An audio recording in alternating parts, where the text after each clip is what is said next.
Hello, good evening to everyone. Good evening, madam. Madam, Good evening. Please, how are you doing? All is well. This is just Madam Patient's side.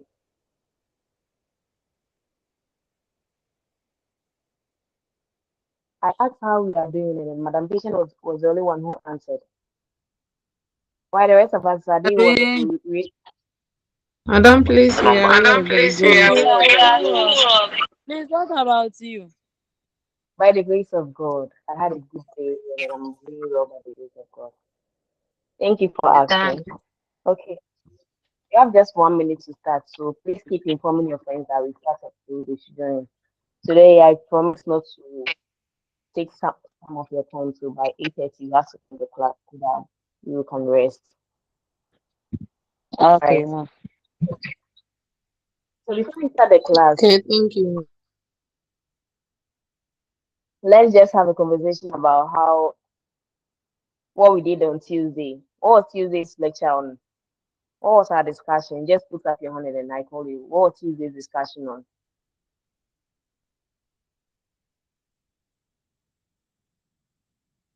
Or just raise your hand and tell me what you learned on Tuesday.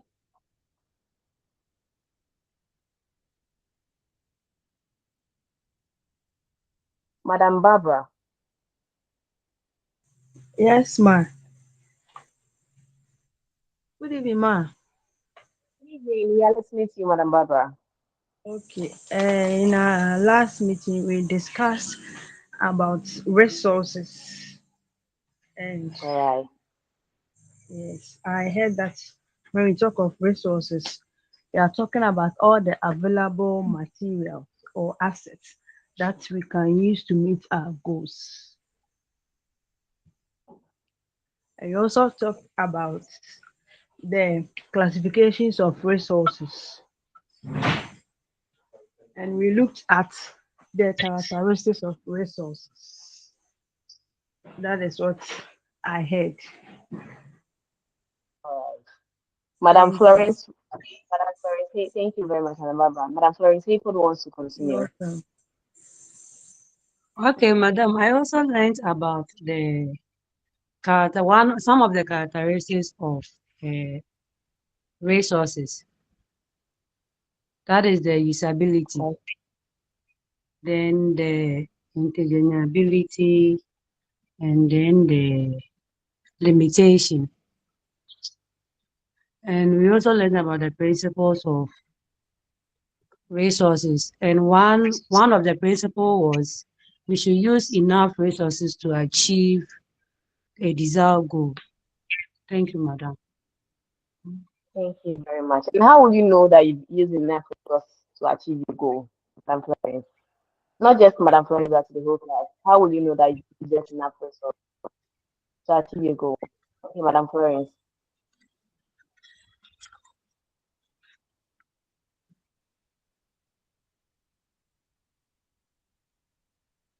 Okay, aside Madam Florence, Hello. anyone else? Hello. Yes. Hello. Okay. Yes. For my understanding, if you are using enough resources to achieve the desired goal, it means you are going to allocate the resources available to the kind of task that you are going to perform, so that you under that you are going to do this in a scale of preference. The one that is needed most. That is the one you need to attend to more before after that one. Then you attend to the others too. That is how I understand. All right. Thank you very much. But also to know that you've used enough resources to achieve your goal. I talked of the costs and the benefits. Okay. If the benefits outweighs or supersedes the costs involved, then you've used enough resources. The cost shouldn't always exceed the benefits you derive. Okay, the benefits to your goal attainment. Thank you very much, Madam Florence. All right, so Madam Josephine wants to end this for us. Madam Josephine. To talk about the factors that influence resource management. So I learned that our values, goals, and standards influence resource management, as well as the life cycle of the family. Again, the decision that we make also influence managing resource management. Madam, so this is what I have. Thank you very much. It's not solely our decision, but like our decision making style, how we make decision influence how we manage our resources. All right, thank you very much, Madam Barbara, Madam Florence, and Madam Josephine. So with that said, we move Okay. our next topic, which is um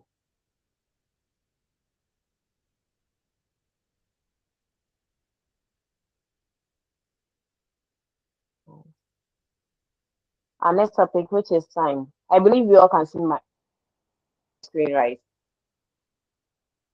Yes, Yes, Can you see my madam. madam. screen? Yes, madam.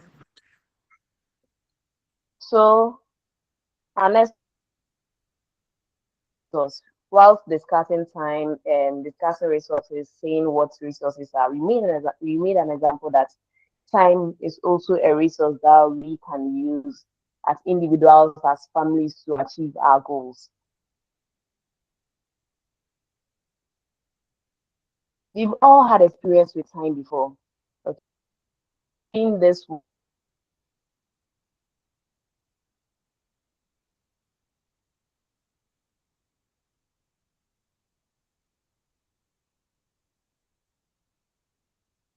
and then family goals.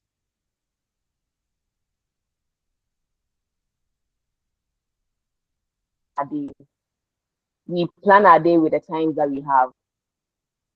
We know we are teachers, we go to school. So probably by 8, you go to school, you should be in school. So between that time, you wake up and then you plan how your day will go. Okay, I'll wake up, I'll tidy up the house. If I have children to take care of before going to school, I'll wake them up at this time. I'll let them bath. I'll let them do this activity at home so that we can get on time. It's either we are making it on time or we go early. Sometimes we become late. Okay, all these activities are planned by time. Sometimes when we want to discuss something, an important event with our friends, we tell the person the time we would like to speak with the person. Or do fear framing. When you get home, we'll have this conversation. Or before you come to school, please pass by my house and then let's do this. Okay. We engage almost every aspect of our life with time. Time is a resource that is used along other resources, such as energy, to accomplish a goal. Not just we use it alongside energy, we use it alongside other resources. But when you use time with energy, you are able to achieve your goal. An example is as a teacher, okay, you may have time, you use your time um, to teach, like in for the timetable you have after break, you have an hour or 30 minutes to teach the class. And then at that time, if you don't have energy, you can't go to class to teach. Probably you are not feeling well, or there's something worrying you, so you can't go to class and teach. If you don't have that energy at that moment, you can't use your time effectively to achieve your goal. You've set you've divided your what you teach into bits that for that particular time you're supposed to teach a particular topic or continue a particular topic. But because you didn't have that energy to do that work, you couldn't do it. Okay, so time is used with our energy to accomplish our goal. You may have time, but if you don't have the energy, whatever goal that you want to achieve, it will not be possible. Right now, I know we all are energetic. We are not, I'll use the word weak. We are not physically unable, okay, to work or to do other activities.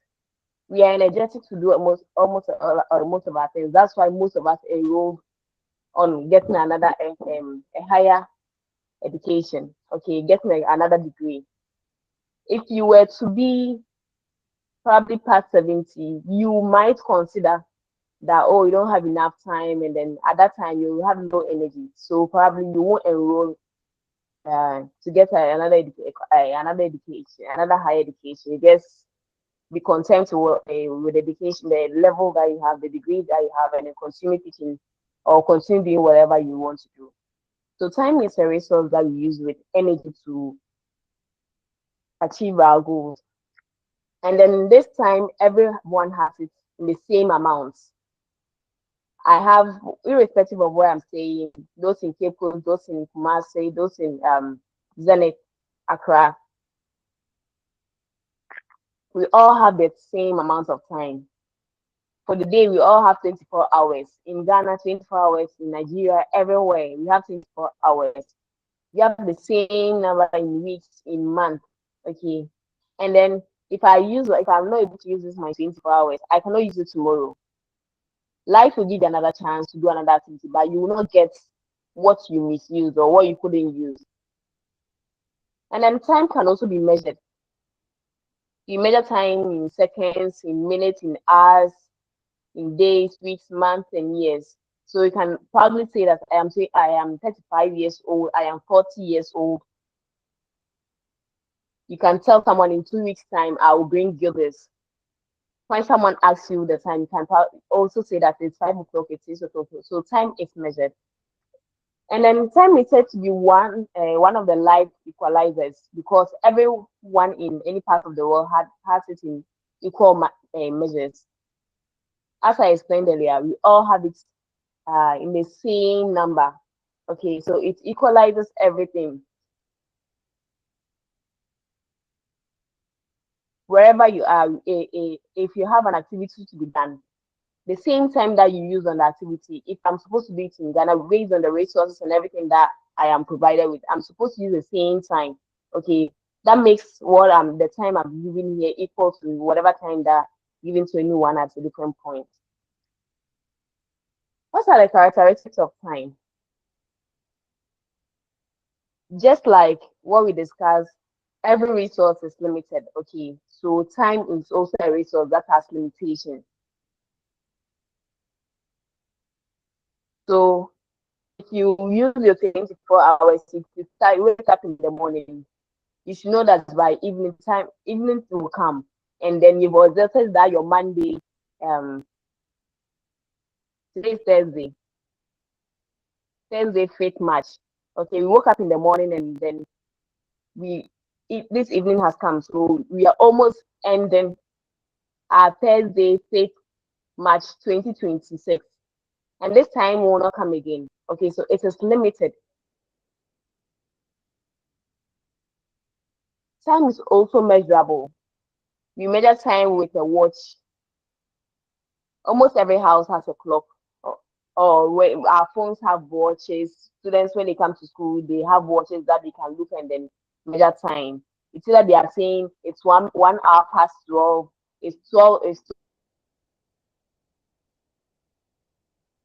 time in that sense, because it is something that we can measure. Unlike energy, time is measurable. And then also time is irretrievable. An individual cannot get back the time used or wasted. That makes time irretrievable. And then you cannot save time for another purpose. You cannot say, oh, okay, you're supposed to, this thing mostly happens with seamstress. Sometimes you go to your seamstress and then she tells you come for the dress at 12 o'clock. But that's 12 o'clock, you go and she'll tell you, oh, it's left with some small hair, let me finish it this side. And then you have to wait for her. And once she has told you that, in your mind, she'll finish very soon, but like she'll actually keep long. It happens most often. So once it's in there, you be like, okay, whilst I'm waiting for her, let me save that much. Probably you waited for her like 3 hours. I'll save that 3 hours and then add it to my tomorrow 24 hours so that I'll get 27 hours. Okay. And it will seem like I've not wasted that time. It cannot be done that way. If I waste the 3 hours this time, I'll not get it again. Okay. I cannot save it and then add it to another class. If I didn't, if I missed this class, probably there was a network challenge and then we all couldn't meet. And I'll tell that, okay, I have saved these 2 hours to add up to next week Tuesday's class. It wouldn't be possible. I know all of us will not agree because it is not done that way. And I am not the one, irrespective of me being and the facilitator here, I cannot do it that way because it is not done that way because time cannot be saved and then added to my tomorrow's time so that I can use it productively. And then time is also a resource which is used with other resources. So before coming to this slide, I said we use it with energy to achieve our goals. We can use time with money, we can use time with any other resource to achieve the goal.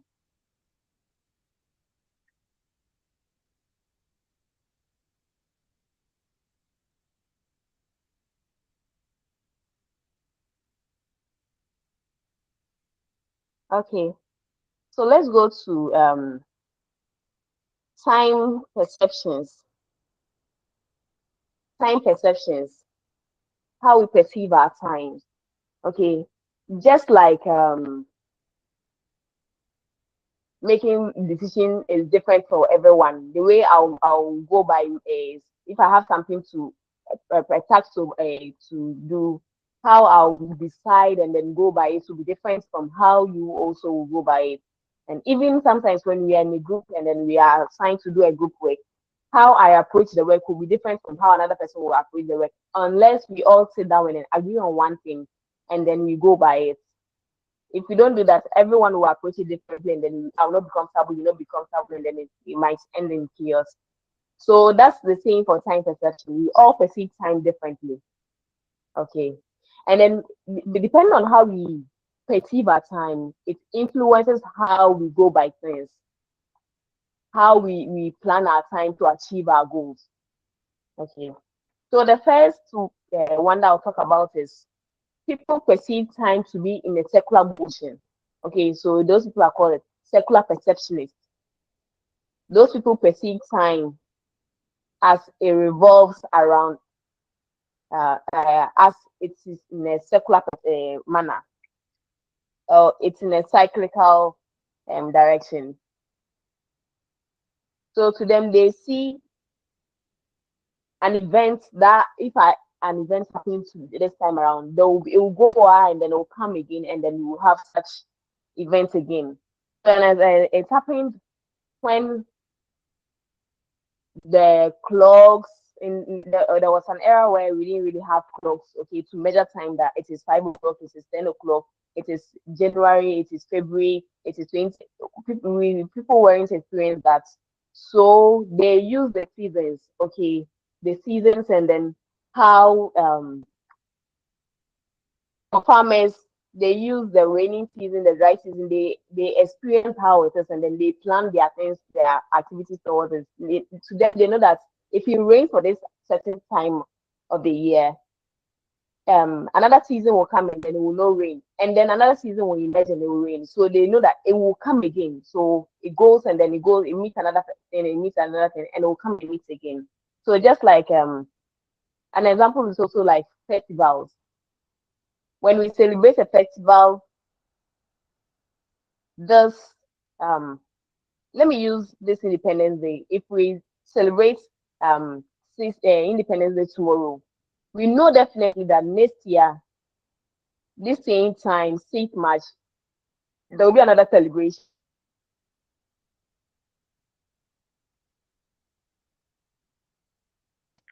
Okay, so a revolve just like the revolve around, it will go and it will come to the same point again, and then an activity will also happen again. So these secular professionals, what they do is once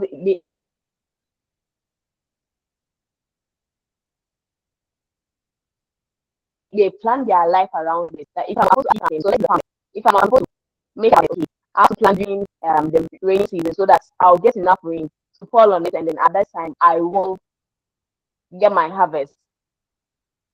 They know when it will rain. They will not plan to plant when it's a dry season. If they'll plant in a dry season, then it depends on what or whatever um plantation that they want to do, and then that when if that thing is really good or it helps dry season or harvest you have for it. So we have secular perceptionist, and then we have the linear separable perceptionist, the linear separable perception of time. So in the linear perception of time, time is seen as a straight line which starts from the past. Okay, it starts from the past and then it comes to the present and then to the future. That's how these people see like time. They see that we have this definition that time is a continuous measure from the past through the present to the future. So they see time as it starts from the past. Okay, there was a time my mother was born, and then this present she said is I have given birth. My mother is like a grandmother. So in the future she may not be around, and I will be a grandmother. Okay, so that's how they see time. Let's use an example in the school. When students come to basic school, when they start school fresh, even as even our children, when they started school, they started from basic school. Okay, they started from primary, and then as time moves on, they go forward. They don't come back like the secular perceptions that they think time will come back again and I'll perform that same activity again. No, this time around, when I move from um, class one, basic one, I go to basic two, I go to basic three. After completing the junior high school, I move to the secondary school. Then I move to the university. There won't be a time I will come back again to basic school and then I start all over, unless those who believe that there's a phase called reborn. Okay, you die and then you be reborn again, which I don't believe in it. I know most of us believe in it. How many of us believe in there's a time that people can be reborn and then they'll have life again? Hello, class. Hello, madam. Hello, madam. Hello, madam. Do you believe in that?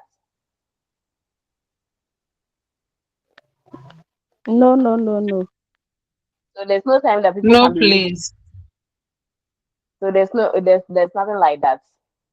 I know people who believe in those things that there's a time if you die, you'll be given another chance to be reborn and then you start life all over again. I don't believe in it, but like that was just something to explain the linear separable. That there will not be a time that you come back. Okay, if you are moving forward, okay, and then you not come back. So that's how the linear separable perceptionists plan their time, plan their activities. Okay, so they know that I have limited time. If I do something right now, if I do something today, tomorrow I'll get this. If I do something today, this Thursday, I'll feel it um on Friday, and then if I'll get a better result. Next week I'll get a better result. Like yesterday's effects activity influence what I'll do today, and then it will influence the future. And then we have the procedural perceptionist. So comes from the word procedure. Okay, a procedural perceptionist.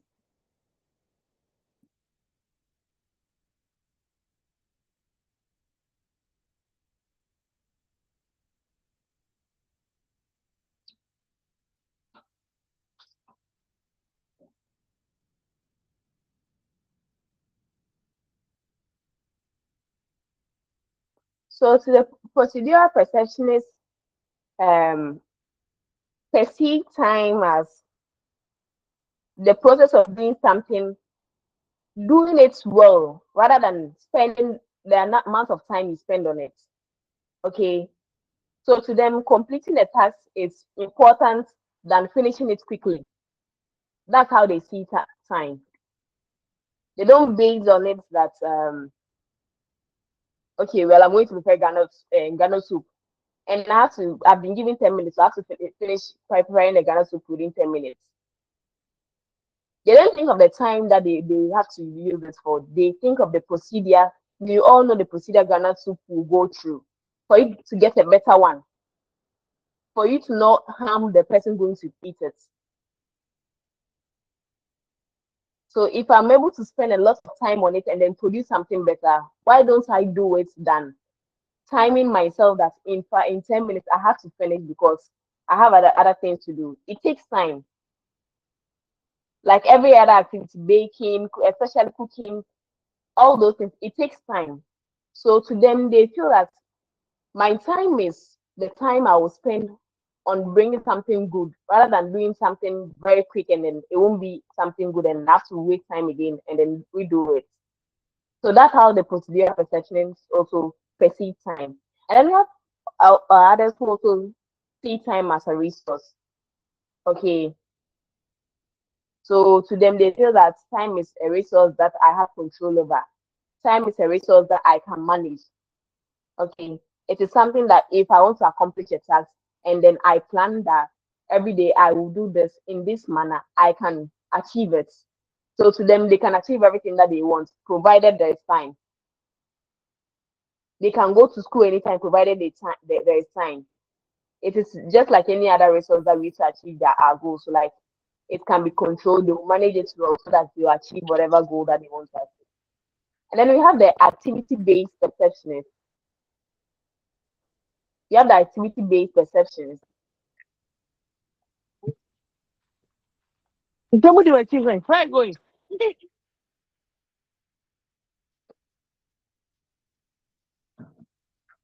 So the activity-based perceptionist, okay, measures time according to the activities that they are performing.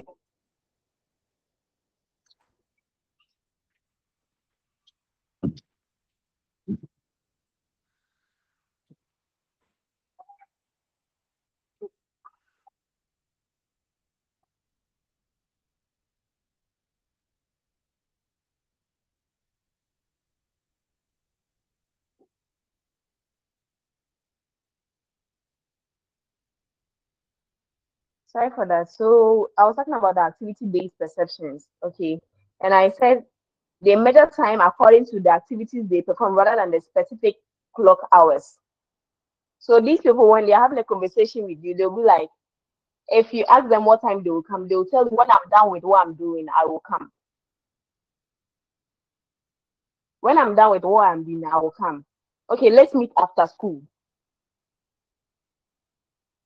They'll tell you I'm having a lecture. I'm going to church, so I will meet you after church. They won't tell you that church ends at 3 o'clock, so I'll meet you at 3 o'clock. They'll tell you I will meet you after church.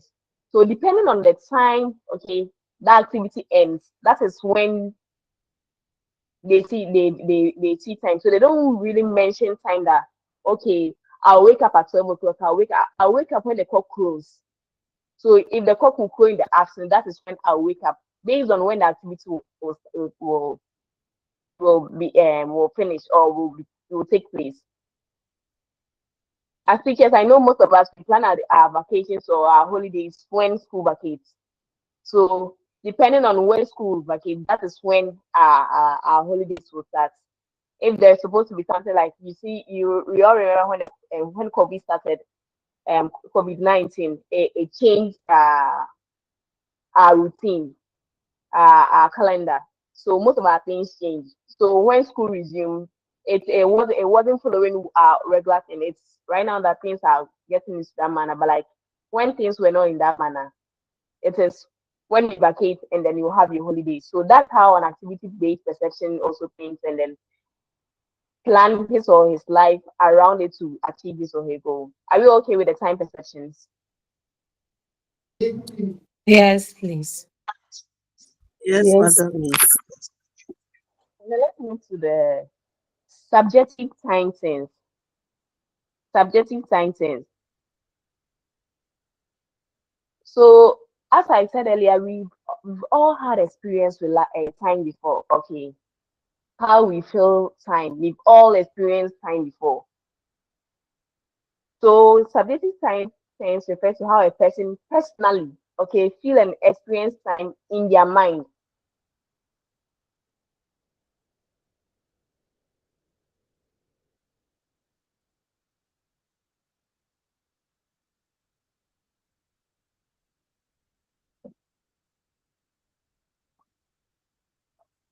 How you feel time in your mind. It's not necessarily how you use it to plan your activities, but how you feel time. Okay, we have the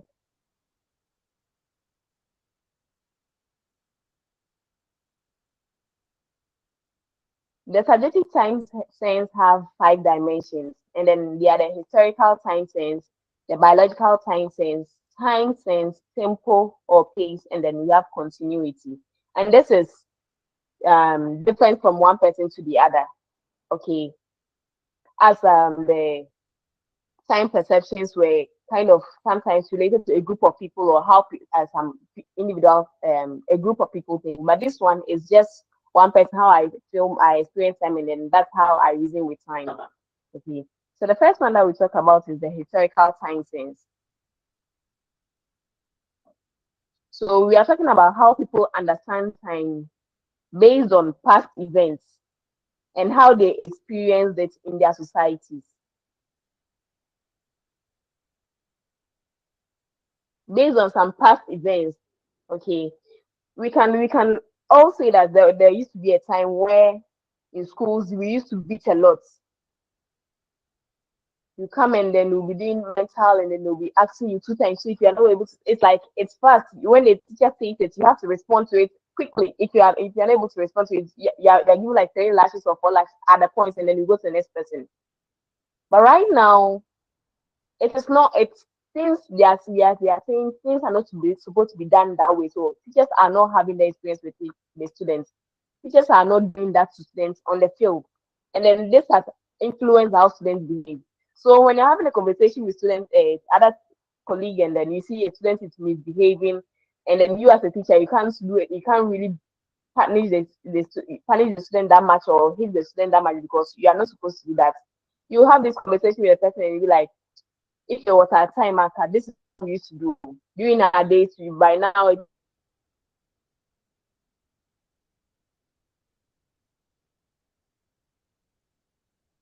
your experience with the with time in those days. Probably someone didn't have that experience. Someone went to a different school, and then that school, whilst you were experiencing that, the person didn't experience that. Okay, so it gives other to previous events, and then you relate it to this time around, how things are done. There used to be a time when we were all kids, we children, we didn't have laptops, we didn't have tablets, we didn't even know how to surf the internet this much. But children as young as 3, 4, 5 years, they can take your phone, and then they'll go to places where you haven't even experienced that. Oh, that I have these things on my phone, and then they'll be watching some videos that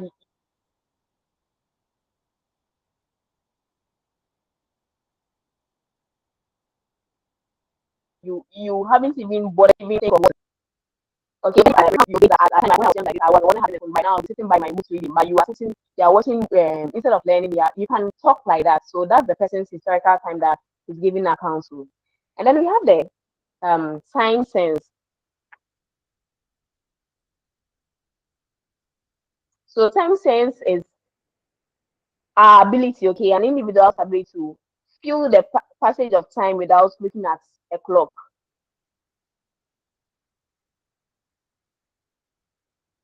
It happens most often. Okay, you're not actually looking at time, but like you feel time have either moved fast or been slow. Sometimes when you are waiting for someone. Okay, probably you're waiting with your person who told you that, oh, let's meet at 2 o'clock, and you know by 2 o'clock you should meet the person, and then you got there around 2:10 or 2:15, the person wasn't around. And then the person told you, oh, I'm almost there, I'm at this junction. You know that junction is almost at the place. So you are expecting like in 2, 3 minutes, the person will come. But like you'll be standing there for just that 2 minutes. You feel like you waited for like 30 minutes and the person is not in. So you from time to time you'll be checking your phone. The person is not in, the person is not in. But it will be like just a few minutes. So you are feeling just because of that it's mostly because of the situation around. Okay, you feel like the time has gone or wasted, has gone too slow. For example, when you're in the exam hall and then you feel pressured that like probably they've given you a limited time, and then you feel pressured. Okay, maybe 2 hours, but like you feel the 2 hours came very quick because you didn't get time to write it. But when they are sharing the papers, and then they haven't said start work yet, and then you are just reading, you be like, oh, so why are they not saying start work? Because if you don't, you don't send phones, or you don't send phones to the exams hall. So if you don't have a phone, and then you don't have a watch at that time, you'll be like, oh, I feel like it's been long and they've not told us to start work. Why is it like that? Probably it's not really time yet. As the real time, it's not time yet. But that's how you feel that the time has gone too fast, or the time has gone too slow, and then that any activity that has to be done hasn't been done. So that's what time sense has. And then we have tempo or pace. Okay, tempo or pace. So tempo or pace, we view or we look at speed here with which we carry out any activity. Some people move quickly, some people move slowly. Okay, and it's usually based on how they were cultured or where they've had an experience from. Okay, if you grew up in a family where you're always working, your mother will shout at you if you're being slow, so like you are always doing things very fast in that manner, it will be part of your life. But there are some people who grew up at a place where if I do this, okay, I can do it later. Okay, I can take my time and do it. You see it in their actions, you see it in their activities, in everything that they do. When they are teaching, you know that this teacher is really slow. You know this teacher is really fast. Okay, so it depends. It depends on how you were cultured, or some time, or some activities, or some experiences that you've had in relation with time. Probably your parents didn't have time, so they were always letting you do things in that hurried, in a haste.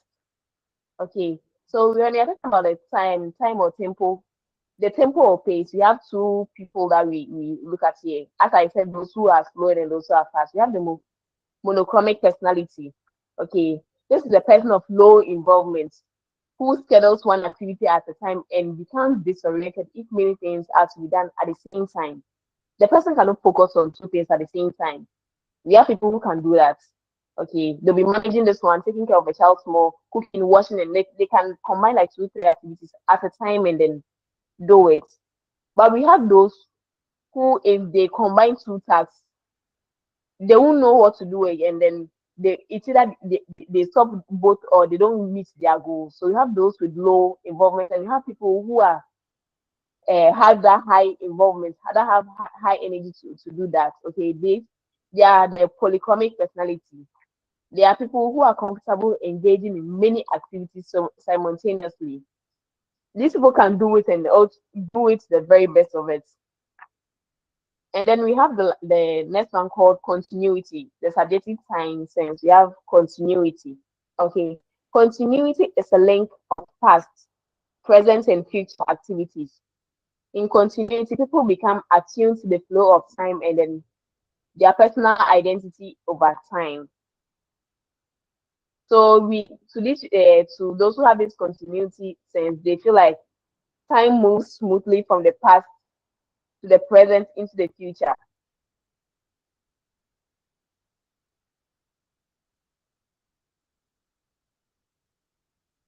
They see time to be a connection. Okay, if I study today, I'll be able to pass my exams tomorrow and then I'll get my degree. That's how they see they've experienced time.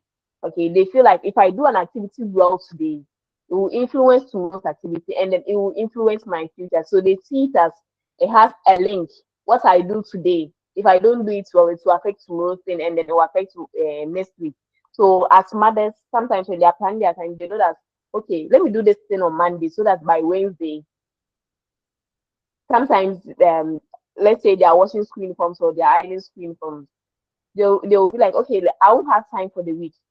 If I'm supposed to iron what they'll wear on Monday, Tuesday I'll have to iron again, Wednesday I'll have to iron again, Thursday I'll have to iron again.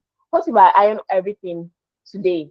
That means during the week they'll have a lot of school uniforms to wear, and then next I'll get enough rest.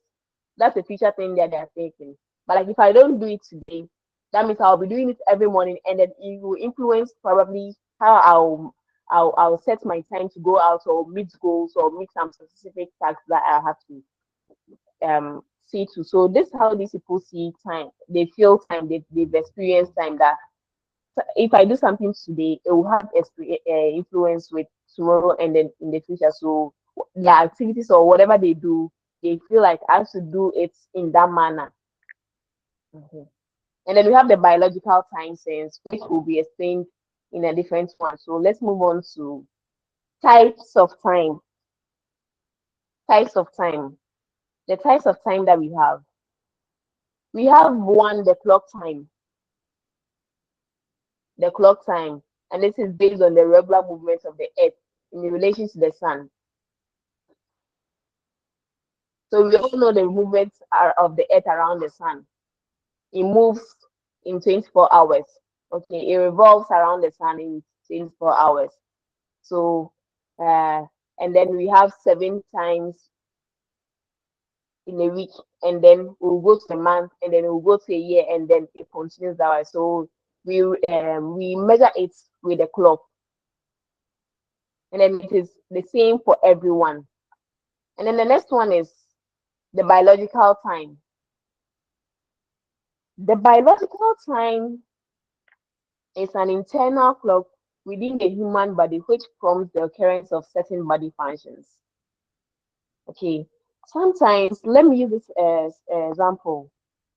When you have children at home, okay, and then it is school going time, okay, it is uh we've not vacated yet. You know, you have to wake them up early so that those going to join the school bus will catch the school bus very early.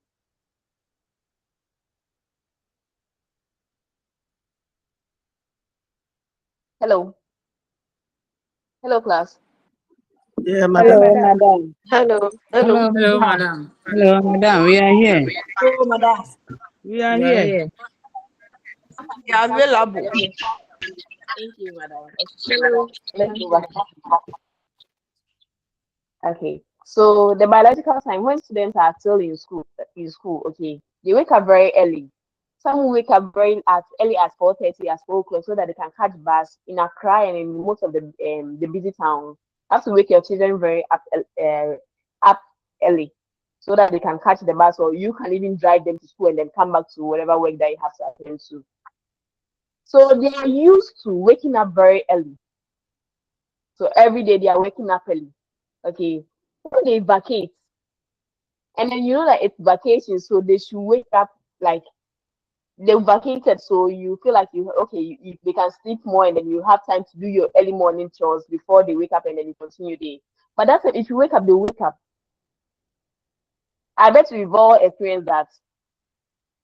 When it's vacation that you want them to, or holidays that you want them to sleep, they'll wake up early.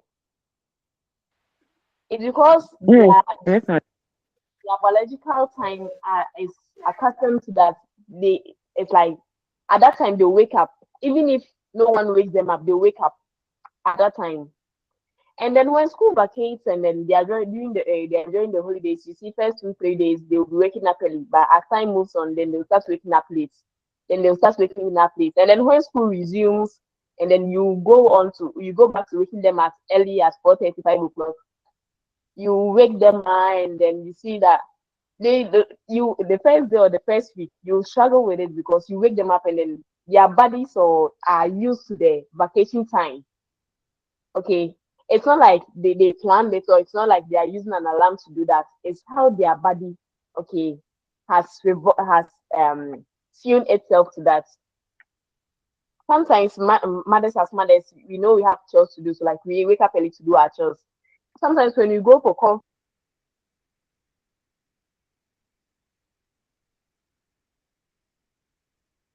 and there. But you see that because we are all mothers, we wake up early because we are always used to waking up early. At that time, you wake up, you can't control it. It's either you wake up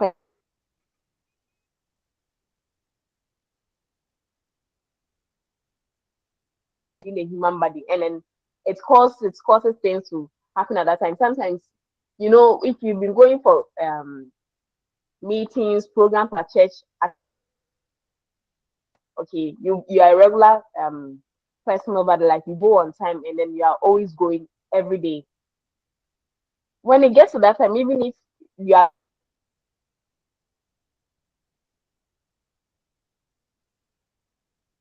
doing an activity and then you don't something comes to you that has to be done at that time. You're not going to check, you're not going to check, or you're not someone maybe telling you something comes to you that I have to be at this place at this time. It's because you've been doing it, so the body has just that's how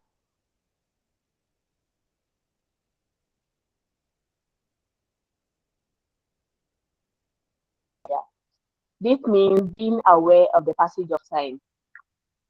Some people may be very conscious of time, may be able to keep time, and therefore, when they say a few moments, it really means a few seconds.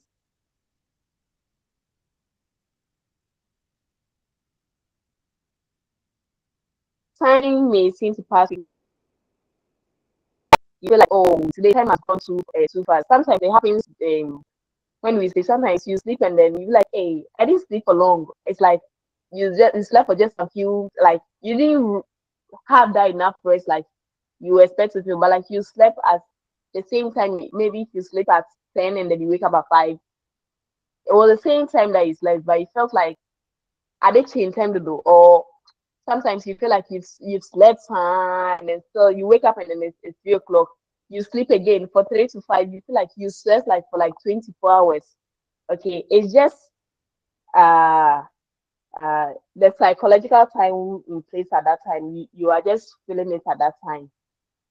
So it's that sense that makes you feel like, oh, time has gone very fast or time has gone very slow. And then when it happens during the situation, okay, like you go for a program and it's really boring for you. When you go for a program and it's really boring, you feel like they should end. It's like as a check, you want them to end. But when you go for a program and then it's really interesting, like people are contributing, you are contributing, and you like the idea they are bringing up, and then you like you when it ends, you be like, oh, so soon. So that's what the psychological time also works on. So the types of time you have the clock one, the clock time, the biological time, and psychological time. Moving from types of time, let's go to categories of time. Okay. With categories of time, we have work time, household work time, and then free time. We have these three times. Hello class. Hello. Hello, madam. Hello, madam. Hi. Yes, madam. Hello. Hi.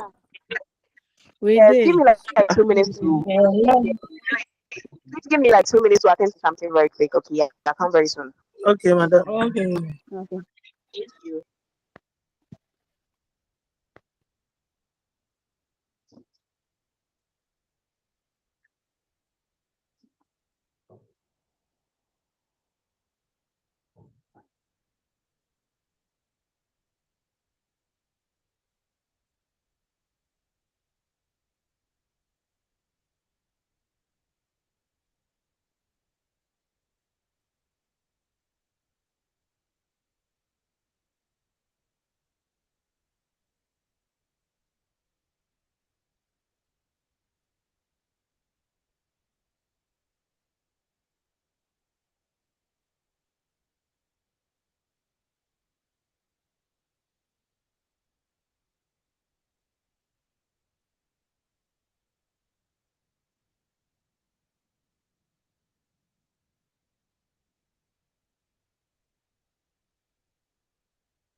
Hello. Hello, class. Hello, madam. Hello. Hi, madam. Madam. Yeah, hello. Hi, madam. So I was taking a class for the policy you gave me to excuse myself. So let's move on to the categories of time. Categories of time.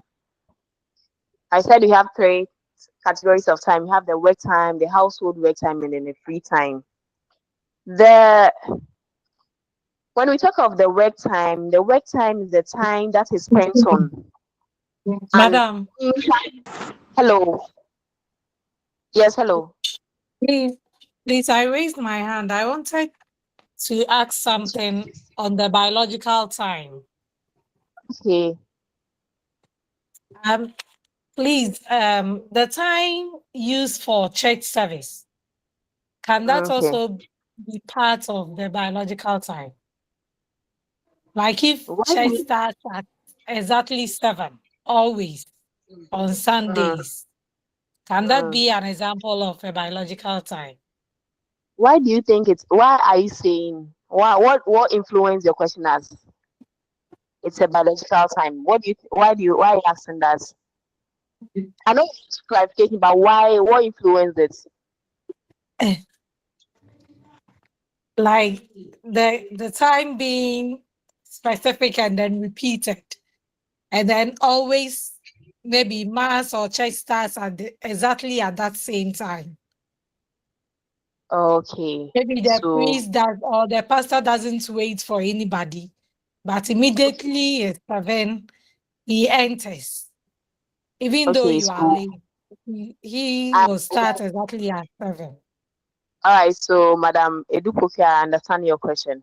So when I explain the biological time, okay, the biological time is not an internal thing. It's it's an internal time. It's like we have a clock in us, okay, inside our body. That's why we use the term biological. So inside us, okay, we have the time inside us. So clocks has to Okay. be at place. Okay. So like we have a clock and then the alarm will sound in us that at this time I have to do this. I have the clock in me that at 4 o'clock I have to wake up. Are we okay with this, Madam Pokia? Yes, please. Madam Pokia. Yes, please. All right. So thank you. Thank you. You're welcome, madam. Madam, please, your screen is off. Okay, I'm going to share it. Thank you, Madam Frances. You're welcome. I believe Madam, we can see now. Yes. please, I want to ask something. Like with the Yes, please. psychological or biological time, to me, I would say that something like I train myself that I eat at 12 o'clock.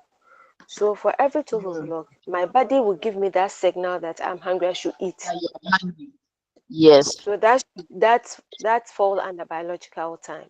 It falls under biological time because there's no alarm telling you, there's no clock you are looking at, and then the clock will remind, oh, it's 12 o'clock, I haven't eaten. You'll feel hungry Okay. at that time because you have to eat. So that's an example of biological time. Okay. Thanks, Okay. madam. You're welcome. So let's move on to the work time. Okay.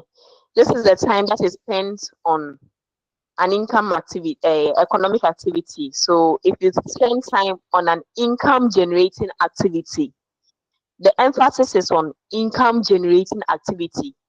Okay, then it becomes your work time. So as teachers, when we spend time in school, and you know that when you go to school, you are being marked. Okay, you have you have something ticking that you came to school on Monday, Tuesday, Wednesday. This month you came to school, and then based on that, you will pay for it. I believe if you miss school for like 3 whole terms, they won't question your disappearance. They will question your disappearance, and then they will probably put a whole if it becomes a big issue, they'll probably put hold your pay at a time. But if you spend time making money, then it becomes your work time. So if you're a seamstress and then you spend time on someone's dress just for the person to pay you, then it's a work time. But if you're spending the time to sew your own dress, you are not paying for yourself. Okay, it is not a work time because no one is coming to pay you. You are already saving your own money. Okay, so it won't be a work time. So when a doctor goes to the hospital to work, it is a work time. Okay, any activity, any time we spend on any activity that will give us money, maybe after school, you teach after school, you come home and you go to your shop and then go and make sure that you sell something small before you go home. It's your work time. You can term that as a work time. And then we have household work time. So any activity you spend on household activities like cooking, cleaning, washing, taking care of children, okay, it's also an activity that has to be done. But you are not doing it because for them to pay you, unless you are a nanny and then you are doing that and then they'll pay later.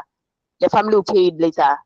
But if you are taking care of your own children and you're not being paid for it, you term it as a household work time or a non-work time because it's not an income generating activity. And then the third one that we talk about is a free time. This is that time available to the individual or family, which is not spent on household activities or paid activities. This time you are not spending it on taking care of children, okay? Sometimes you sit in the home and then you are just relaxing, just scrolling through social media, either TikTok, Facebook, WhatsApp, Twitter, Instagram, just having that leisure time, okay? If you have a skill that you just want to do, sometimes you just be there and then be if you know how to do crochet, you are just doing crochet, something that it's not really productive, but you're just doing to ease your times, like to just relax or just to um to feel relaxed. We term that time as a free time. You're just having a free time. You're not using that time to sometimes it's mostly when all the children are they are gone to sleep, and then you just have time from your busy day, you just look through TikTok or some video someone sent to you earlier, or you actually call a friend and then have a long conversation with a friend. Okay. You can also term that time as a free time. So let's move on to the guidelines or principles for effective use of time. Okay. With this part, I'll discuss what we have here, and then if you have more to it, more that you want to add, then you raise your hand and then you tell me how you can effectively use your time, okay, to attain your goal. So the first thing that I will talk about is you use a timetable or a time plan. You can plan your activities with a timetable. Okay. At this particular time, I will do this activity, and this activity is supposed to take me 30 minutes or 1 hour. I write it down. After this activity, I'll go to it. You have something guiding you, your routine, how you go by things. Okay. So use a timetable, and this helps to avoid confusion and ensure that every task, every activity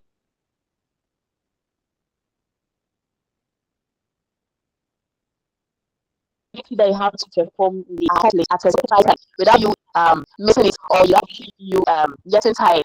Okay, you plan this in such a way that it can follow each other. It will be in a particular sequence or in a continuous manner, so that you won't use a lot of energy in it.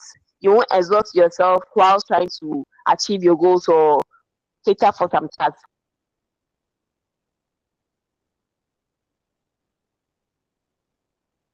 Time anytime planning to plan how you go by your day. So you can just wake up and then tell it. It's either it can be in your mind that, oh, at 5 o'clock I'll do this, and so, or you are writing that, it can be something in your mind, or you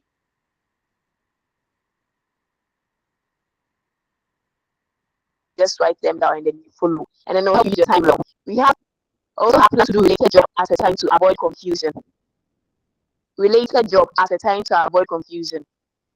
We have people who can do who can combine 2 3 tasks at the same time, and then they are okay with it, and then they will not be confused. They will do everything as how it's supposed to come.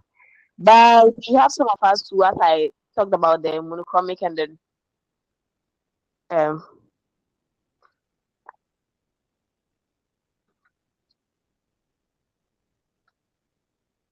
Polychronic. thank you very much, polychromic. Okay, so you feel like you assess yourself, how effectively you can do things, how effectively you can plan things, how effectively you can go around, you can revolve yourself around the task. Okay, then you plan to do those ones so that you avoid being confused, and then you end up not doing it. So in a way, you can plan to do jobs that are related. If I'm in the kitchen and then I'm cooking and washing utensils go hand in hand. Okay, so I won't wait to finish cooking and then go and sit on utensils and then wash them. Whilst cooking and then I'm waiting for it to boil, I'll wash one thing. You have like, if you have two bowls over there, and then you use one to wash and then use the one to rinse. So once you use it, you wash it and then you put it down. You wash it and put it down. So whilst waiting, you save that time to you've used that time to wash bowls, and then you are saving a lot of time to for other activities. And then you have arranged all the household chores properly so that they can be done sequentially and then methodically. You arrange your chores properly. Okay.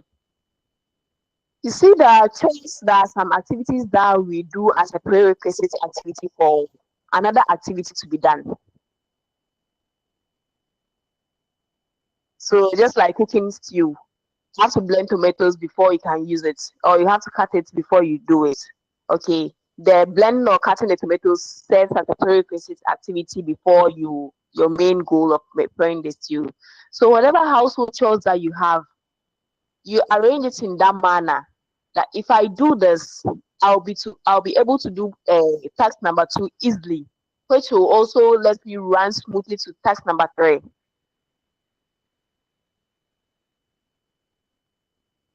Okay, depend on how you plan your day, depend on how you've your schedule or the things you have to do in a day.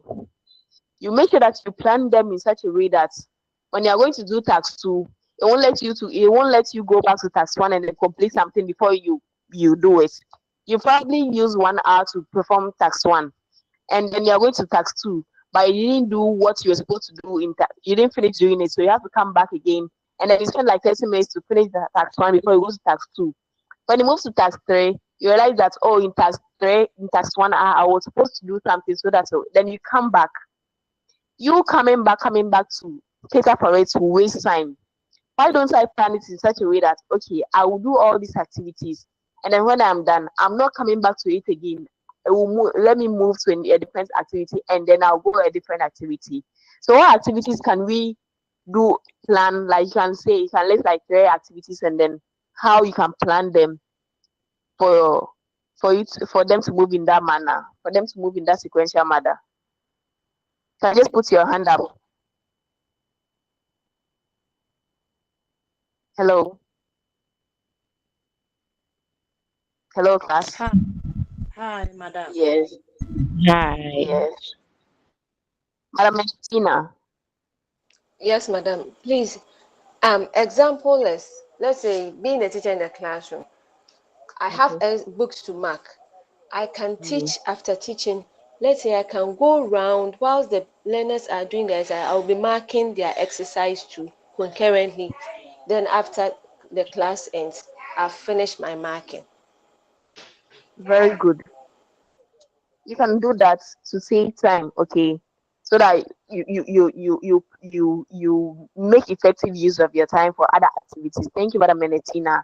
Anyone else with another idea?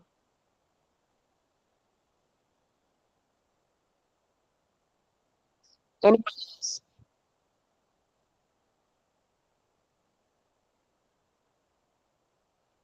Hello, class. Madam Menetina gave us an example.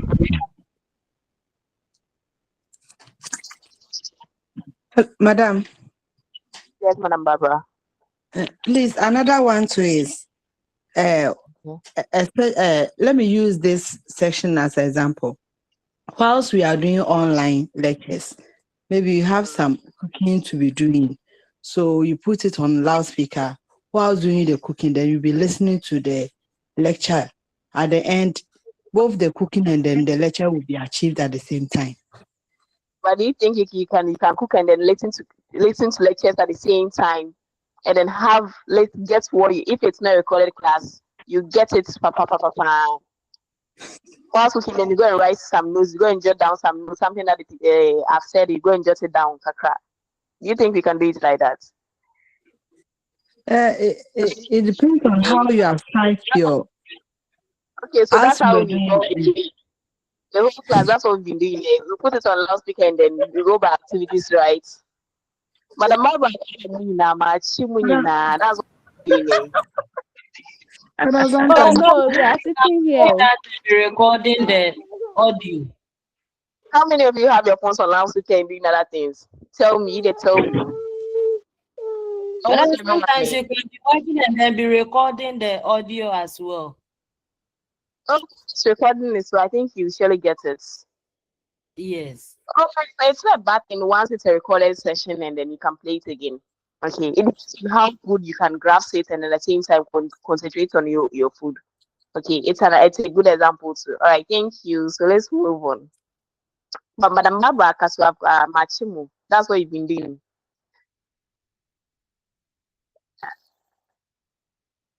You can see my screen, right? I'm sharing my screen. You can see them. Also, please Yeah. prompt me when it's. Also, Yeah, I please can. prompt me when it's 8:25. Okay. Course reps. Okay. Okay, thank you. And then we also have learn the best method for doing each task well. Learn the best method for doing each task well. If you are performing a task and then you're not using the right method, you know how to do it, but like you feel it's not the best way to do it.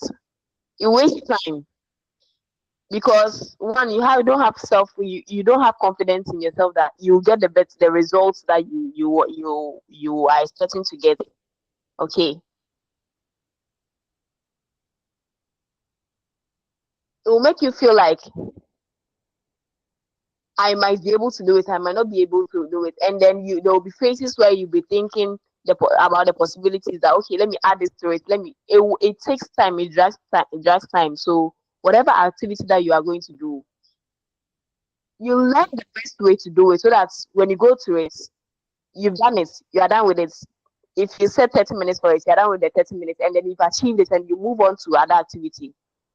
You have 24 hours, but like it's not all there for you. Have other activities going on, and you have other things to look up to. So for everything that you task you, or for every activity that you learn the best way to do it, and then you approach it with it. It gives the worker self-confidence, and it enables her to do the task faster. And then we also have prepare properly for any given task, like just like learning the best method for each task. Prepare well for each task. And then we have to avoid procrastinating. I'll do it tomorrow. I'll do it tomorrow. I'll do it tomorrow. And then sometimes we procrastinate, and then the activity we are doing right now, it's not even productive. Yeah, you have something to do. Okay, I'll do it around 1. So you watch TikTok videos. Sometimes the videos are not related to any educational content, and they are just something that you watch and then laugh. Some two people wearing female uniforms and dresses, and then they are just doing something, and it's just funny. It's funny, and then you are just watching it, but it's not productive. So you've shifted something that you are supposed to do to gain to have a particular benefit from it. You've shifted them to watch that video just to entertain yourself at that time. You probably have a time for that, but if you procrastinate, if you push something that you're supposed to do at a very good thing that you're supposed to do, and then you push it at a different time, you've lost that time, and then that time has shifted, and then it has gone into, or it has it is going to struggle for the same time with another activity, and then you end up exerting a lot of energy doing that thing at the same time. So you should avoid procrastinating and concentrate on the task at hand. Distraction leads to a waste of time. Okay, it's easier to concentrate on the one task, finish it, and then continue with something than doing two things at the same time if they are not related. If they are not related, okay, it will distract you. So sometimes you can concentrate on one task at a time. When you finish it well, and then you move on to another thing. And you know that I've left it, I'm moving to another thing, and then you are taking the things you have to do. As before starting one, to avoid confusion, just like earlier discussion. And then that might take a long period to accomplish. You always have to start with a work that will take a long period. When the work that's even harder, okay, to do a strenuous one. Sometimes when you're when you're marking and then you feel like that the people maybe you have like 10 books to mark, 10 sets of books from class maybe class 5A, basic 5A, basic 5B, basic.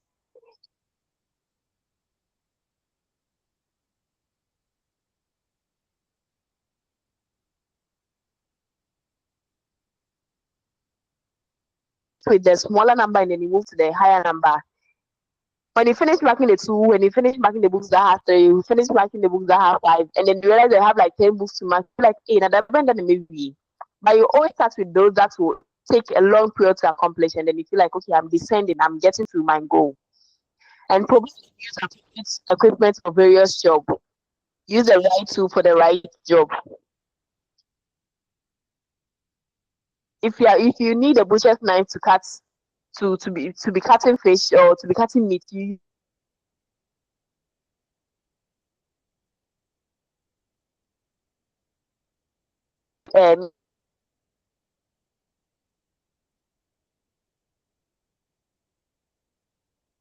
that's those small knives that you use to cut roots. And you're using that, it will waste time. Okay, but if you're using a big butcher's knife, you cut it and then split it into the number, the half that you want, the size you want, and then you are gone. Then coming to use a small knife and maybe cutting. Then sometimes you're using a blunt knife. Okay, that things that requires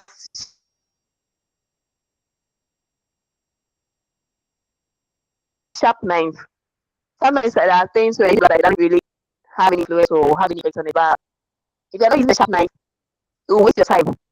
And then you don't need the time for the person doing it. You will not have interest in that activity that you are doing, and it will make you get tired early. And then activity that you are doing include rest periods.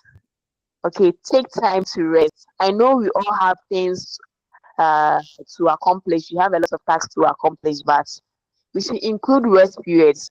You go to school, you have to take care of children, you have to prepare cook for the family, you have to meet other church duties, you have other duties that you have to perform. Add a rest time to it. Okay. If you break out, you'll not be able. If you break out, you work hard and then you break out and then you're not able to do it yet. They send you to the hospital. You've just wasted your time. You've just wasted your time because at that time you don't have the energy to continue. So whatever activity that we are doing, you add break time to it. Usually at the end of a heavy task, so that you can regain your energy for the next task. And then use work simplification techniques such as maintaining a good posture when performing activity, reducing the number of movements involved in the task, and using household appliances effectively. If you have to blend something and then you feel if there's a blender, use it so that you can blend it. You don't say, oh, as a good wife, as a good wife, you have to be using the stone to show that no. If you have a blender and the blender will be faster for you, just use it. All these things save time, okay, for you to take care of other activities, and then reduce the number of movements involved in a task performing activity. This work simplification techniques will delve more. We will delve more into it in another section of the this block activity. And then wash can be utensils and put them away during the work process, as I said, when you're cooking, you can be also washing up utensils and then putting them down. Application of these principles that we talked about to time use, how can you apply them? Okay, you can only apply them by managing them, doing time management. Okay, time management is the process of gaining control over what you do, when you will do it,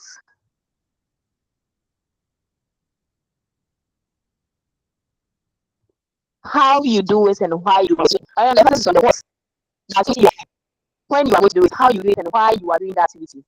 Okay, if you realize all these things, the activity you are going to do, the particular time you are going to do, how you go by such activity, and what is the gain or what will you gain from such activity, you realize that you manage your time well. Okay, it prompts you to plan or uh, um probably draw something to allocate what you do well.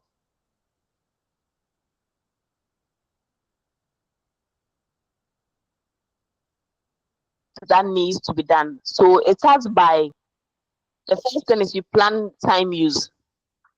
The first step in managing the use of time is planning time. What to do at a particular time. Okay, when we were defining it, we said what you will do. So activity, whatever activity that you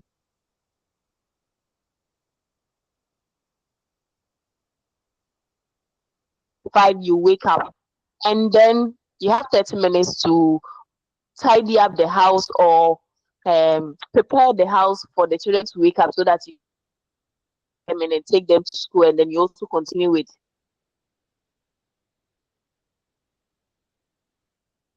the activity and at the time that you perform such activity.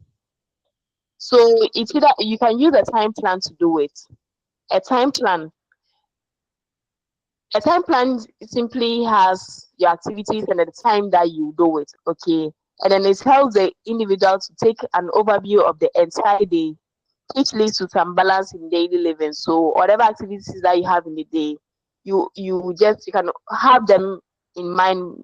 Those activities that you have them, you have to do, and then the times that you perform such activities. So how do you make a time plan? The first thing to do is you list all activities that you have to do. Okay, if it's supposed to be a particular time, okay, maybe half the day or the whole day or for the week or for the month, you just list those activities. But right now, you can break it into days, okay, in smaller bits like that. You'll be able to achieve it by the end of the week, by the end of the year, by the end of the week, by the end of the month, and then if you want it by in 6 months, and you'll be able to achieve it. So you list all the activities that you have to do, and then I know your routine won't be the same for all the days. Okay. Monday, maybe don't have any church activity to follow. Tuesday, you have a church activity adding up to your normal school time. You have class to attend to. Your weekends to also have a different activity. So you list them.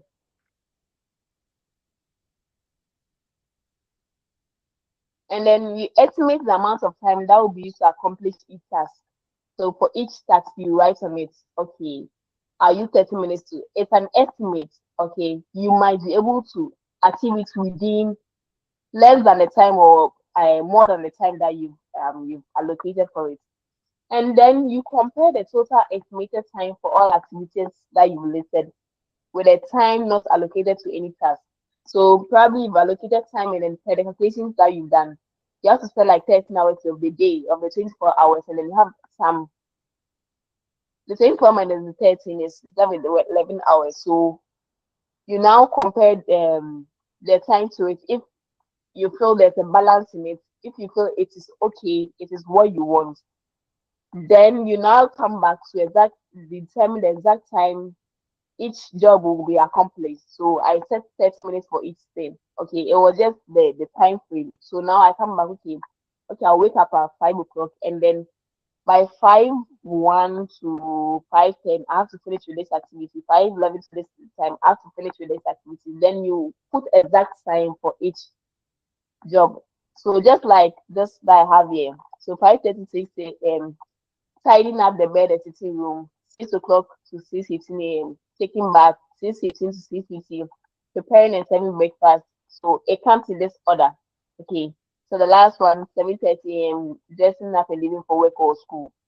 You probably added the time you have break in schools. You plan all those things in it. So that's how the time plan works. And once you've ended planning it, then you organize the activities in the time plan.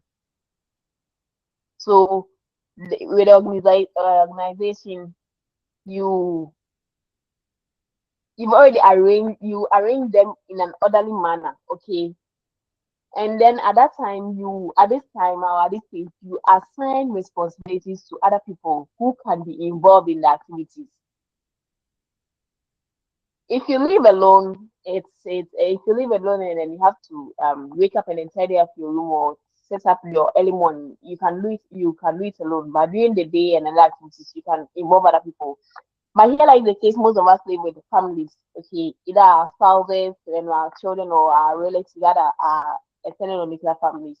We live with them, so you can assign some of the responsibilities to them. I said we wake up at 5 a.m. and then we leave the house at 7 a.m. I have children. You have to tidy up the room. You have to cook. You have to take a bath. So if I wake up the children so that someone will be sweeping the bath, the inside the house. Another person will be sweeping outside the house. Okay, we have shared it. I have assigned the responsibility to some of them so that we can finish on time. Because if I say I'm going to do everything myself, I cannot do it and then finish on time. How some of them are sweeping, you will also take up other activities, and you plan all of them so that by 7 o'clock you are all done and then you are leaving the house to your various activities. Those going to school go to school. Those going to the marketplace or whatever wherever they are going, they will go to it. So organizing activities here, you arrange them in a plan order. Okay, in the sequence or in those that you prioritize and those less prioritized. Okay, you arrange them and then you assign responsibilities or roles to those who can help for the goal to be accomplished based on their energy level. Because you live with kids, but like if someone is like 3 years old and you have like 10 years old, you will not assign sweeping responsibility to the one 3 years old. You waste more time. They'll tell they will do it, but like you always okay, yeah, you did it to yourself. So you assign it to those who can take care of it and then they'll do it. And then the third one is implementing activities in the time plan. So that implementing stage, you put the plans, okay, the when you started planning, what you wrote down, the allocate those people going, you put them into plan that we will start doing it. So if I'm to wake up at 5, exactly 5 o'clock, my alarm will ring and I'll wake up and I'll go and wake this person up to start sweeping. I'll wake this person up to start arranging their lunch bag. Someone to if the sleep from is time. We have implementation phase. We implement our plan, and then although we can make our plan, but like we have to make it flexible. Okay, because if you say you're waking up at 5 and 5 to 5:10, you have to perform this activity. Something might happen, and then we are not robots like that. That we have to do it like follow it directly. We can follow it, but like it should be flexible so that if you have to wake up and then walk, you include that walking distance. That I'll walk to this place. Okay, to wake them up. And when you're waking them up, you wake someone up and they open their eye and then you have to speak to the person. But you don't wake the person up and then the person wakes up abruptly. You wake the person up and then it will take time for the person to get up small. So you make all those flexible, make the timing flexible for everyone to partake in it. And then once you've implemented it in everything that we do, we evaluate. Okay, we look back to see if how it went. Were we able to achieve our goal? Okay, whilst achieving our goal, did we do something good that is supposed to be continued? Did we do something that we shouldn't have done? And then we think about all those things. So you look back to see how successful your time plan was. Okay, and then through the evaluation, you evaluate and then you make changes into your time plan and you do it, and then it becomes a routine or part of you to achieve your goal. So here are some tools that we use to manage our time. We have the first one, a time schedule. A time schedule, we use a time schedule to manage our time.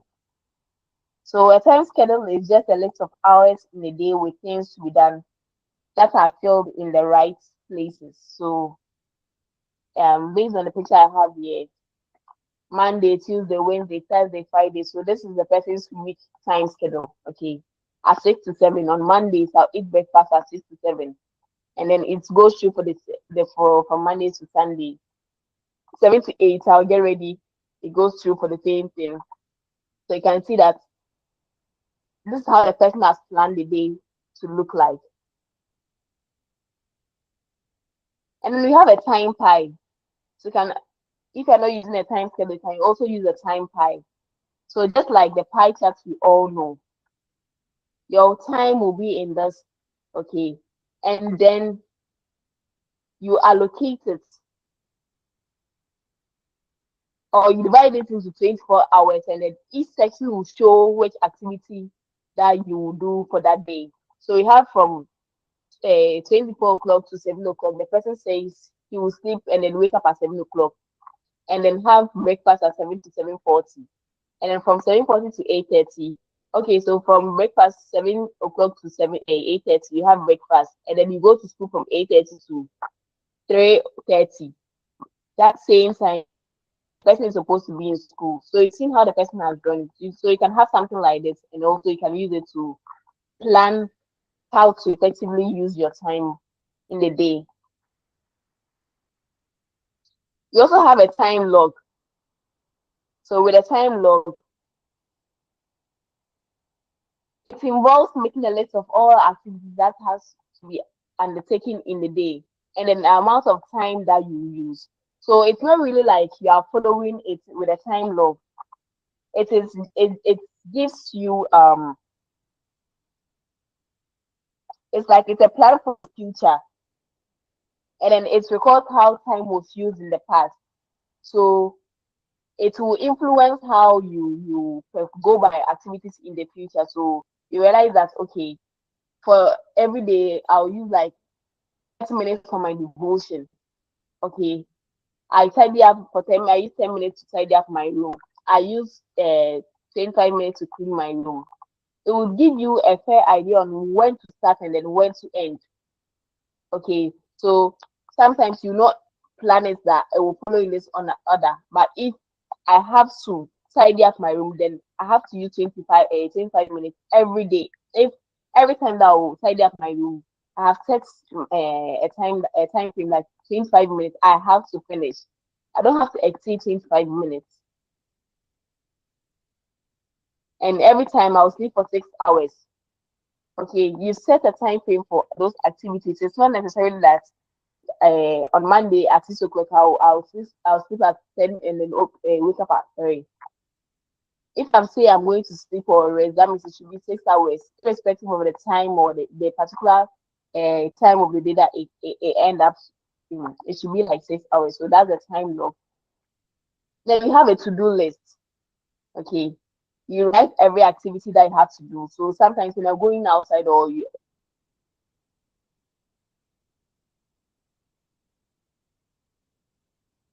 go to your seamstress, get your dress, go to maybe your friend's place to pick something before going home. So you've listed all those things that I'll go to this place first, listed all of the things. So when you do one, then you take it. Okay, I've done this. You do, and then you take it. I've done it. Sometimes when you have things to arrange, okay, you list all of them, and then when you pick it, you take it that I have taken this. You take it that I've taken this. So that is what the to-do list is. So you have things to do, and then you list them, and then you take them.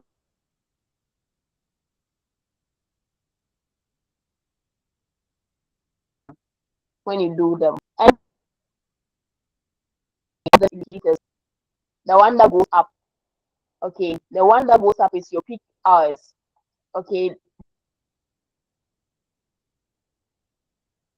So you have to clean, you do your homework, rest, have supper, read, um, clean dishes. You don't really have times allocated to it, but you've listed them that these are the things you have.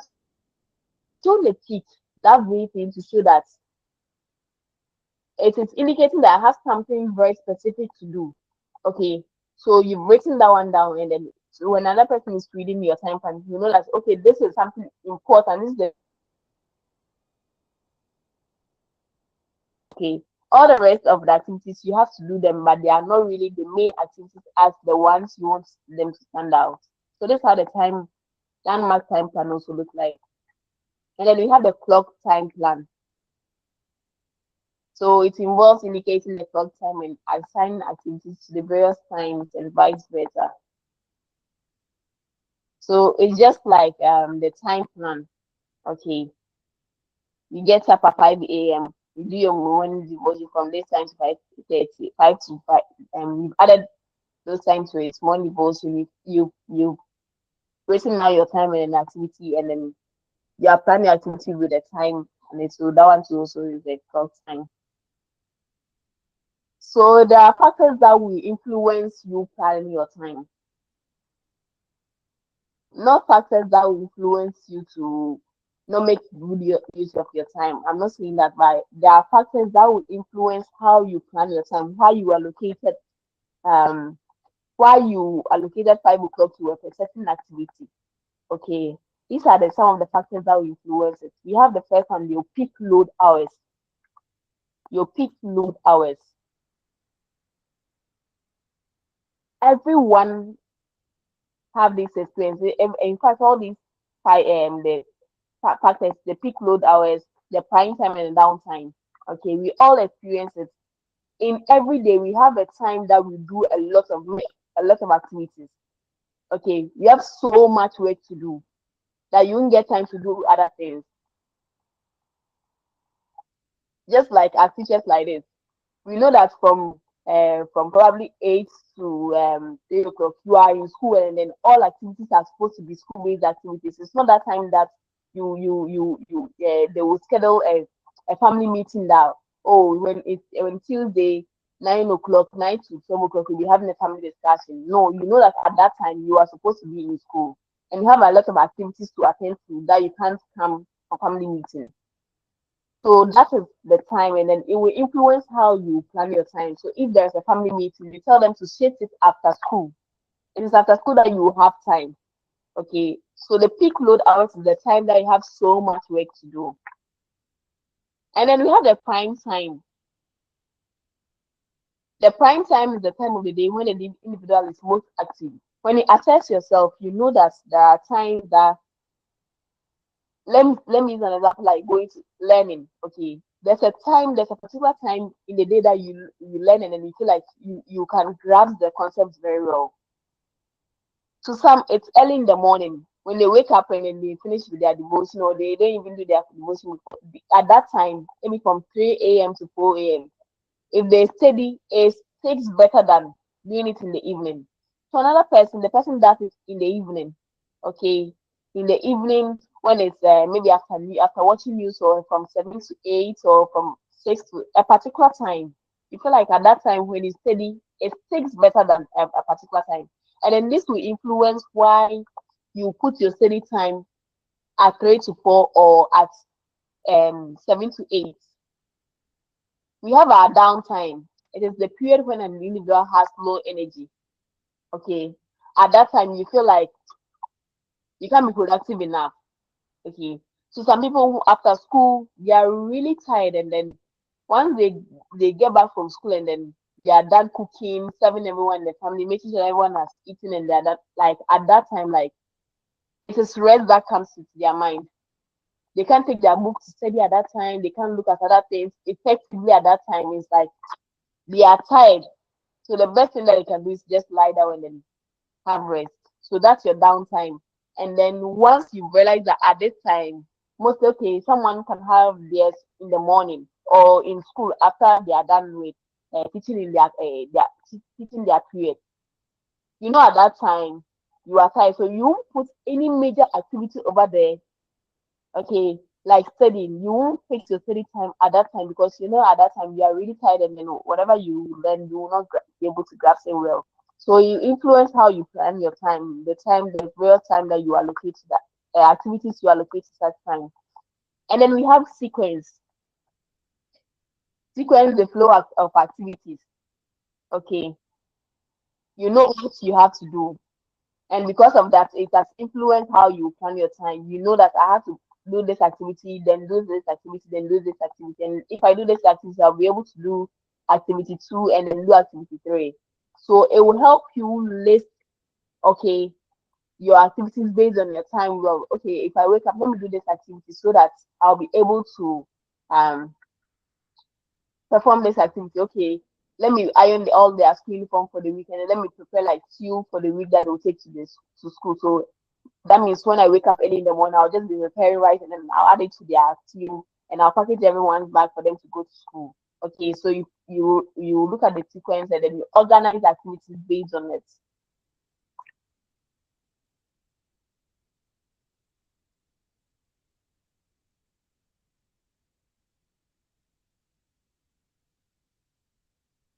Okay. So what then are the reasons for you managing your time? Why do you manage your time? This one it will be a general question to the whole class. Why do you manage your time? Why do you manage your time? Hello class. I hope your phones are not on loudspeaker and you are doing other activities. Please, we are with you. We are here. Okay, so what do you manage your time? Madam Barbara. Madam, so that I can be able to achieve my goals. Very good. So you manage your time so that you'll be able to achieve your goal. I'm sorry, Sayford. To avoid waste and procrastination. Very good. That's you. You don't want to waste your time. You don't want to procrastinate anything. So that's how why you. Mhm. Another person, Madam Patience. Madam, please, it also prevents stress when you manage your time. Class. Class.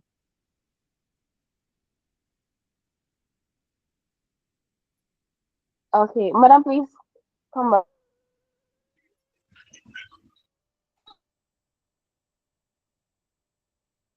again.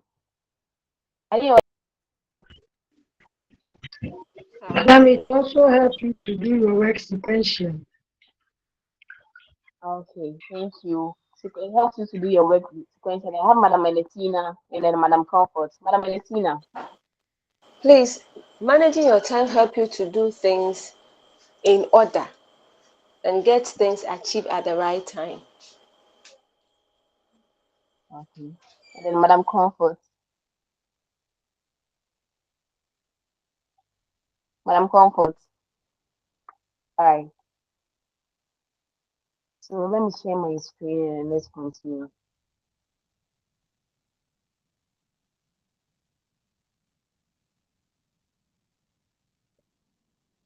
So I am okay with everything that you said is okay based on your personal experience or wherever reasons that you have. Okay, whatever goal that you achieve, that's how you manage your time. So we have others here. Someone said it so that she'll be able to achieve her goal. Okay, we manage time to achieve our goals within a specific time available to us. I believe for this 1 year that we all want to finish our switch, okay, get this degree. We have managed our time in such a way that we have paused or stopped some activities so that we can focus on getting the degree and so that we get a degree and then we get it once and for all. You know when you feel you have to write a receipt, so you have money, you have timed yourself, you have planned activities in such a way that you are focusing on switch, you get a degree, and then you can cater for other activities. So you manage our time so that we can achieve our goals. You manage your time to reduce indecisions regarding the performance of us. Okay, when you wake up and then you wrote a time plan or you plan how you go over your day. It is not when you see when you wake up and then you've already planned your day. It's how you go by activities is different from when you wake up and then you didn't have any plan for the day. Okay, when you don't have any plan for the day, you realize that you just waste the day anyhow, like you use it anyhow, and then you might end up regretting that you should have planned.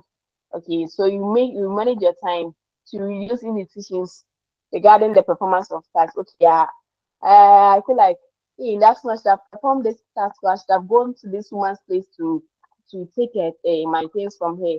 I should have visited the markets to do perform this activity. Oh, I should have gone to the staff room to go and pick this activity. But if you had already planned that this is what you are going to do, you know that these are activities I have to do, and then you've gone straight to it to do it. And then since time cannot be retrieved or accumulated, we need to plan, manage, and use it judiciously, whatever time that we have. Someone also said they plan their time to minimize waste. It's also there. It helps planning our times helps to establish a routine for some household work. When you plan our time, it helps us to establish a routine. Okay. I know that every morning when I wake up, I'll do this activity. I'll wake up, I'll do my devotion, I'll I will pack the children food, I'll go and wake them up. It creates a routine for you that every morning you do that before going to school. Okay. So it builds a routine for you for performing activities in the house. And then time is a limited resource, and therefore when we manage it, it helps us to perform any activity that we want to do well. It helps us to use it well so that um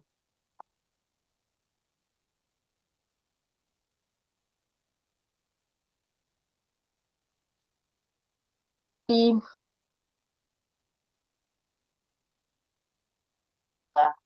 you want to achieve.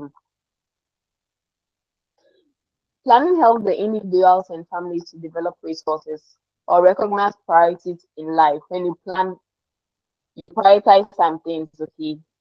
You prioritize some of the activities, and then you make sure that you attain all those things before other activities. So it helps us to recognize our priorities in life, and then we see to it or attend to them.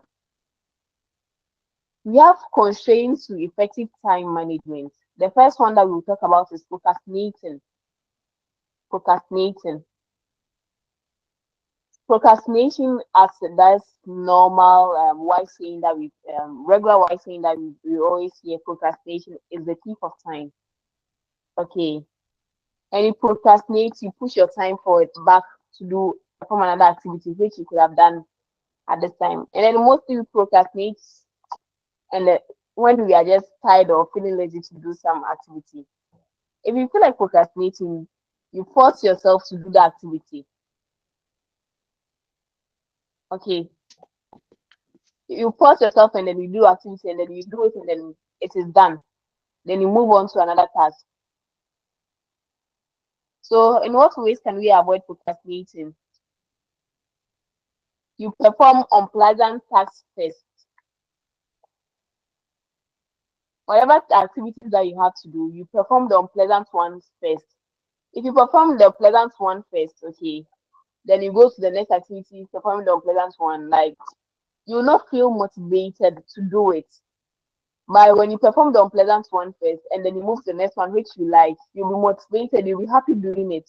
You can put your energy in it because already the one that you didn't like has been attended to. You have to avoid distraction and interruption. You set up schedules and establish a daily routine for tasks. You pick up where procrastination bugs you and commit yourself to conquer it. Okay. So as I said, when you feel like procrastinating, no, you pick up yourself, you tell yourself, you psych your mind that I have to do it. And then in everything that you are doing, you give yourself deadlines so that it will push you forward to do it. And then you have to sometimes lower your standards. When you raise your standards, you feel like I have to do this activity to this level, and then you are not able to reach that level. You don't feel motivated to continue again, and then you might end up procrastinating. So when you lower your standard, okay, I'm going to prepare cake. I'm not going to do it as the picture I saw or the video I saw. How you watch the video and the woman did it perfectly. I will not put my standards on that woman because maybe her level of skill is different from mine.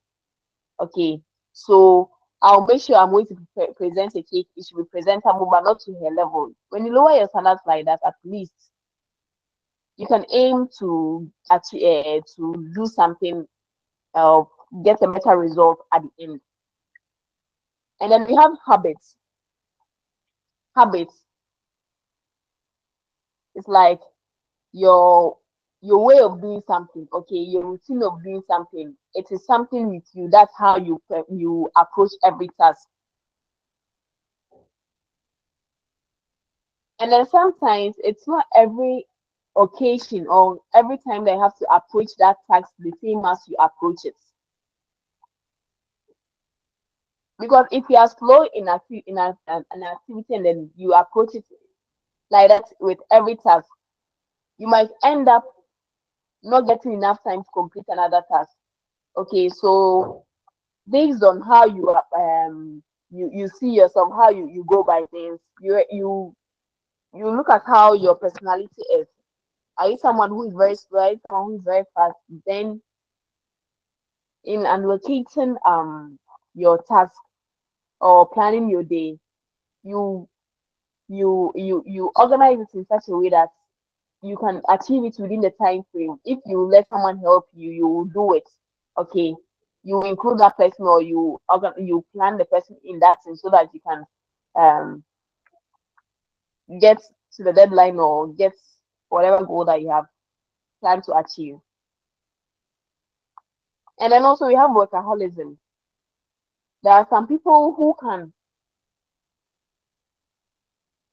like they perform as it's like your form who page ma everything they will do some. Okay, it's like they don't have any specific thing that they are doing. They are just doing hopping on to every activity. Every activity they are just they will go to school in the morning. They are not part of the teachers on duty. Then they'll add themselves to the teachers on duty. Then they'll start telling students to hurry up, do this. They will add themselves while they have other. They know that they have to you have to sit down and probably write their lesson notes well or prepare for the class. No, they are doing other things.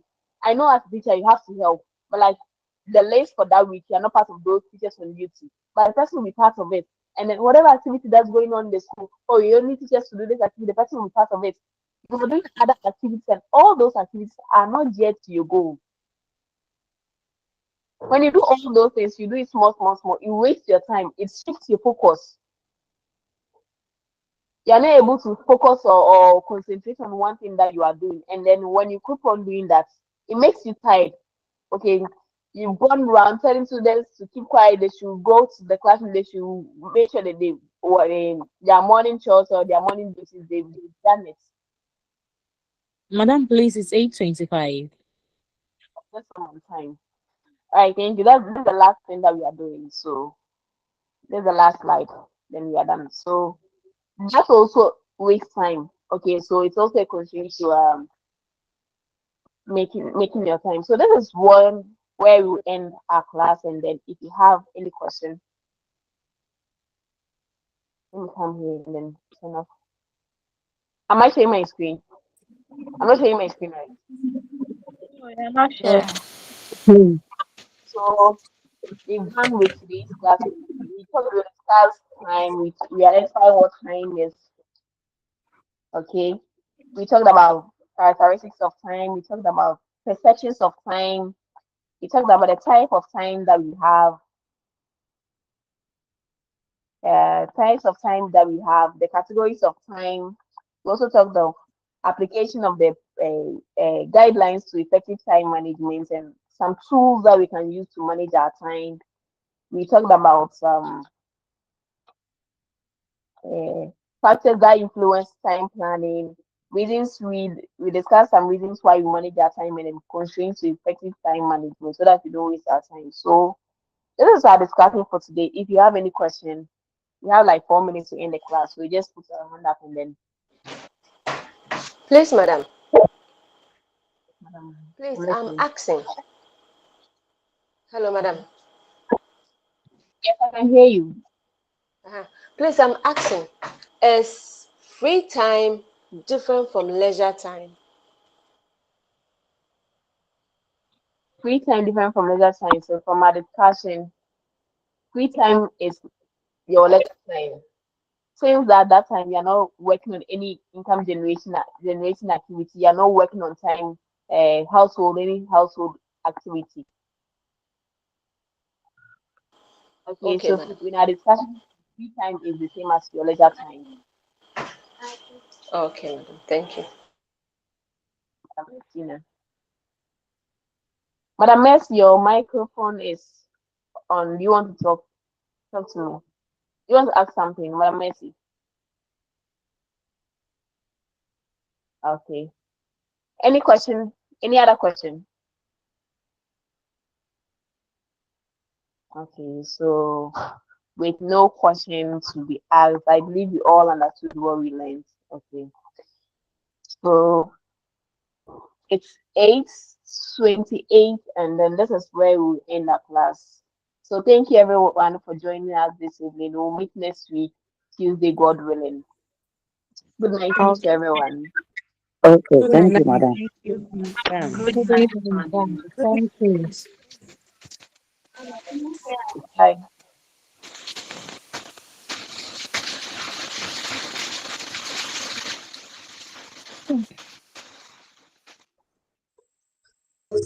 Happy Dumudeta, no?